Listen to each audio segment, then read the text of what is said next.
Hey everyone, and welcome to a new video.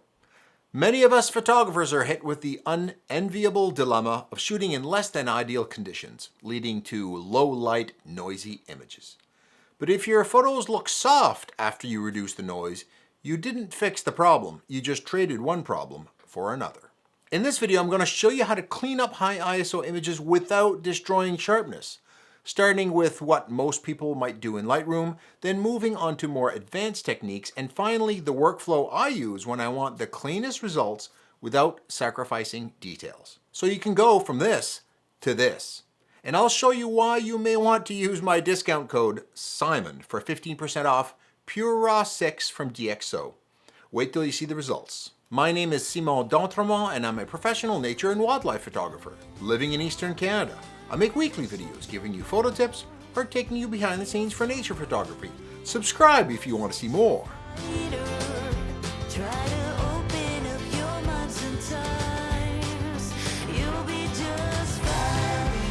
Okay, let's talk for a second about the main problem we're dealing with here. In low light conditions, we can have lots of noise in our images. The first thing to do is minimize the noise by taking the right steps in the field. You can see my tips for that in the video right here, but make sure you come back. Now, once you've done the best you can in the field, you can still end up with noisy images. Shooting moving wildlife at sunset is my common problem. I lower my shutter speed as much as I can, open up my lens aperture wide open, but I may still be at ISO 8000, 10,000, or 12,800, and just barely get a sharp image with shutter speeds that are too low for the job, but all I have to work with. Now here's the rub. Reducing the noise in your images is a process of reducing the lumpiness in your image, those little variations. The problem is, detail in your image is also little variations, and if not done right, turns your photo to mush. So smooth that there's no detail left. The problem is that noise reduction and image sharpness are at opposite ends of the details spectrum. One tries to hide little imperfections, which the other one is about preserving little details. We're sucking and blowing at the same time here.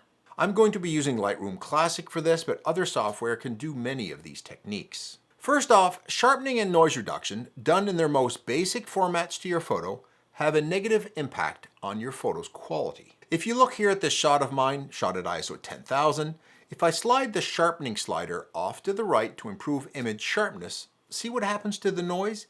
It gets worse, especially in the homogeneous background. That's usually where noise is worse, as without any detail, any variations in colors or brightness between pixels are very obvious. Clearly, this slider is a very blunt instrument. Now at the other end of the spectrum, let's say I try to reduce the noise in this image. But this basic luminance slider is basically a blur tool. It blurs the image until the noise disappears. But guess what? The image detail is disappearing too. So here's the crux of the matter. How do we sharpen our image and reduce the noise at the same time? First, in Lightroom, there's a partial solution. We can at least sharpen the subject without making the background noise much worse. In the Details panel, under Sharpening, there's a masking slider. What you do is you hit Alt on a PC, Option on a Mac, and slide the masking slider to the right. This creates a mask in the areas with most detail, usually your subject.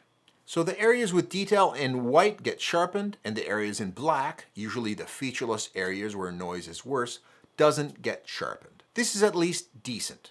You didn't make the noise in the background worse by sharpening. But you're still left with the problem that applying noise reduction to get rid of the noise in the image turns your image to a blurry mess. The next more advanced technique is to treat the subject and the background separately. This is because what the background needs is lots of noise reduction and no sharpening, and the subject needs a decent amount of sharpening because the raw files are inherently a bit soft, and some noise reduction, but less than the background.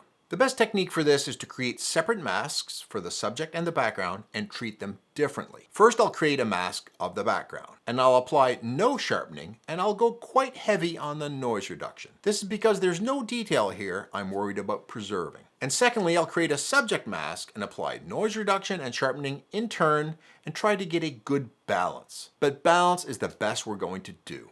There's no win-win here. Just okay noise reduction and okay sharpening, as any of these done too aggressively comes at the cost of the other. So some solutions don't work well at all, but others still only do part of the job well. Well, what if there is some way of doing both really well?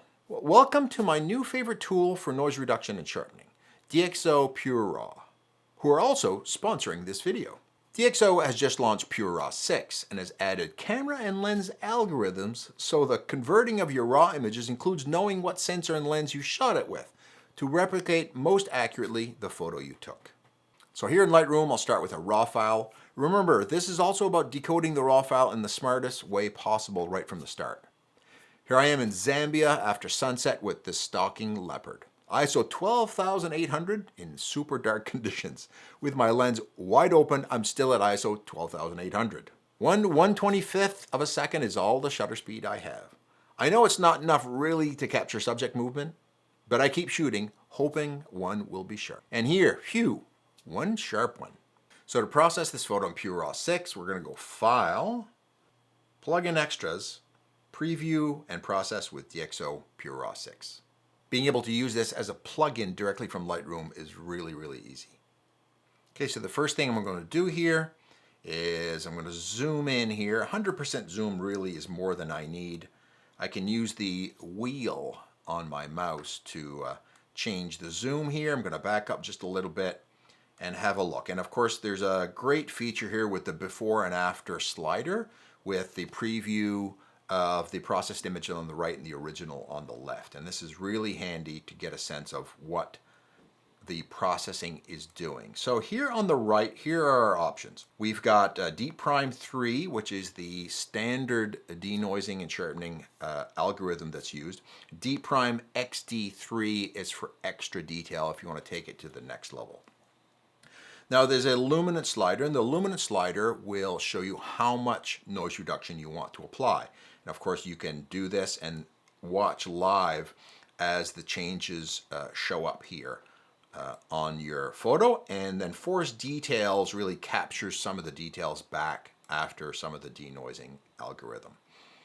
A trick for you, by the way, and I think people, when they're using noise reduction, they go too far. They try to slide this luminance slider all the way to the right so the background gets like perfectly silky smooth. It doesn't need to be that smooth because we're zoomed up so much that, you know, we're seeing an amount of detail that no viewer looking at your photo on Facebook, Instagram, or print from a reasonable distance will ever see. So don't worry about making that background silky smooth. I like to make the noise manageable, but I'm not worried about perfectly silky smooth. I'm going to use 35 in this particular case. On the Force Details, I'm going to push this off to the right a little bit, maybe 24. And again, don't zoom in too much when you're making these changes. Now there's also a lens sharpness optimization, which is basically taking the information about the sensor that you used and the lens that you used and applying an optimization based on what, for that lens, a good sharper look would look like. So you can use standard or strong. You can play with this a bit and see what works best for you, and then you can adjust the intensity. So that can be that'll be basically a custom setting rather than using one of the presets. And I like using the custom, and just a slider is a great tool because it's non-destructive and you can go back and forth and move it the way you want. Again, also in decoding the raw, it can adjust for vignetting on your lenses, chromatic aberration, and lens distortions as well. There's also a dust removal tool if you're using this for landscape photos. And right here at the bottom, you can change your output format. DNG is the standard. Uncompressed is the standard, but there's a new feature which is great, high fidelity compression. The problem with DNG files is they're usually 3 or 4 times bigger than your original RAW, and if you're making big batches, it's huge on your memory.